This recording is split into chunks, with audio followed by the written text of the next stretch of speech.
পিকনিকের বাস উল্টে দুর্ঘটনা। কোচবিহারে এই ঘটনা ঘটেছে। কোচবিহারের ভুল্লার বাজারের কাছে এই দুর্ঘটনা। বাস উল্টে আহত হয়েছেন বেশ কয়েকজন। বছরের প্রথম দিনেই বাস দুর্ঘটনার কবলে পড়েছেন বেশ কিছু জন। পিকনিকে করতে যাচ্ছিলেন তারা এবং সেই সময় এই বাস উল্টে দুর্ঘটনার সম্মুখীন হন। কোচবিহারে ভুল্লার বাজারের কাছেই দুর্ঘটনা ঘটেছে। বাস উল্টে আহত হয়েছেন বেশ কয়েকজন। সেই ছবি এই মুহূর্তে দেখাচ্ছি আপনাদেরকে এবং সেখানে উদ্ধার কাজ চলছে। যারা যাত্রীরা ছিলেন এই বাসের মধ্যে এবং প্রত্যেকেই পিকনিক করতে যাচ্ছিলেন, আনন্দের মেজাজে ছিলেন এবং সেই সময়ই হঠাৎ করে এই দুর্ঘটনার কবলে পড়েন তারা।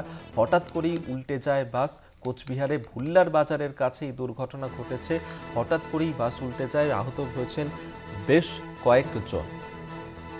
সেই ছবি এই মুহূর্তে দেখাচ্ছি আপনাদেরকে এবং এই বাসটিকে সেখান থেকে তুলে আনার চেষ্টা চালানো হচ্ছে। পাশাপাশি যারা বাসের মধ্যে যাত্রীরা ছিলেন তাদেরকেও সেখান থেকে তুলে আনার চেষ্টা করা হচ্ছে।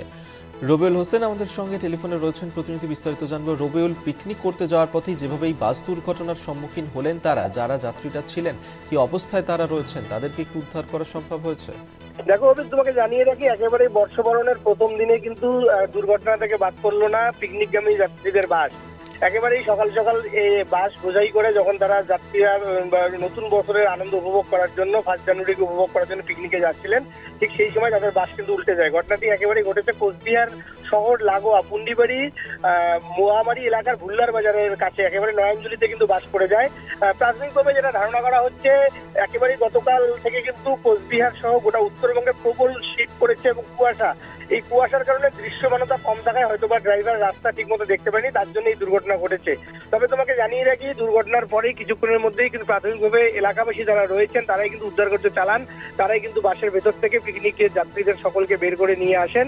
কয়েকজন কিন্তু মানে একেবারেই আহত অবস্থায় ছিল, তবে হতাহতের কোনো খবর নেই।